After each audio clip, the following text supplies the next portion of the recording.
গোঘাটে সাতবেরিয়ার রাস্তার উপর দিয়ে জলের স্রোতে ডুবে গেছে চতুর্দিক। ঝুঁকি নিয়ে রাস্তা পারাপার করছে মানুষজন। বন্ধ হয়ে গেছে পণ্যবাহী ও যাত্রীবাহী যানবাহন। ফলে সম্পূর্ণরূপে বিচ্ছিন্ন হয়ে গেছে যোগাযোগ অবস্থা। তারই চিত্র তুলে ধরলেন কৌশিক নিউজ পারফেক্ট ইন্ডিয়া টিভির পর্দায়।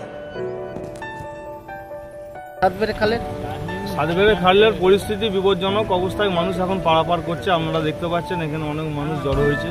কামারপুকুর এবং আদার সাইড থেকে অনেক মানুষজন এসছে। সবথেকে বড় বিপজ্জনক বিষয় যেটা হচ্ছে যে দু সাইডে আপনারা দেখবেন যে পলিথিন, চিকচিকি এবং হসপিটালের নানা রকম কিট এখানেতে ফেলা হয়, যেগুলো চাষযোগ্য জমির উপর পড়ে। প্রতি বছর এই জায়গাগুলো চাষ করার জন্য বিপদের ঝুঁকি বাড়ছে এবং এটা থেকে নানা রকম রোগের সঞ্চার হচ্ছে। এই জায়গাগুলো প্রশাসনের তরফ থেকে একটু দৃষ্টি আকর্ষণ আমরা করতে চাই, যাতে করে আগামী দিন এই জঞ্জাল মুক্ত যাতে এই জীবন গড়ে তোলা যায়। চাষযোগ্য জমি এখানেতে যাতে কোনো রকমভাবেই ক্ষতিগ্রস্ত না হয়। বন্যা হবে এটা কারোর আমাদের হাতের মধ্যে নাই। আকাশের বৃষ্টি প্রচুর পরিমাণে হয়েছে, যার জন্যই বন্যার জল এখানেতে চারধারে বাড়ছে, বিভিন্ন জায়গাতেই হচ্ছে।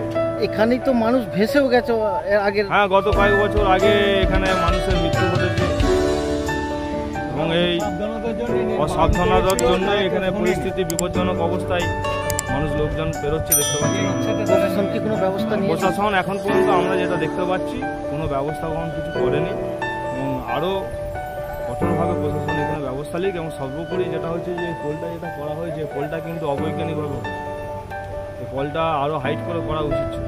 পোলটা একদম মানে জল একটু হলেই জল এই দিক দিয়ে বেরিয়ে যাচ্ছে। এটা যদি হাইট করে করা হয় তাহলে মানুষের চলাচলের ব্যবস্থাটা আরও উন্নত হবে, এটা বলতে চাই। সিভিক ভলেন্টিয়ার তো আছে। সিভিক ভলেন্টিয়ার থেকে আর কি করবে? সেবারেও ছিল তো, তারপরেও তো মানুষ মারা যায়। আমার নাম সুভাষ বৈরাগী, শ্রীপুর গ্রামের বাড়ি। এই তো ওই পার থেকে যা হোক একটা গামছা ছিল সাথে, গামছা পরে ব্যাগ ট্যাগে সব যা জামা প্যান্ট খুলে জুতো খুলে পার হলাম। এখন কোথায় যাচ্ছে? আমি যাব এখন গোঘাট। পান্ডু ক্যাম্প যাবো। ওই তো খাল ডুবে গেছে, যাওয়া তো অসুবিধা হচ্ছে। যাবেন কিভাবে? দেখি কি করে যেতে পারি, কিভাবে ব্যবস্থা করতে পারি। না গেলে তো আবার সাহেবরা আছে, অ্যাবসেন্ট করতে পারার ভয় আছে, ওই জন্য আরও বেরিয়েছি।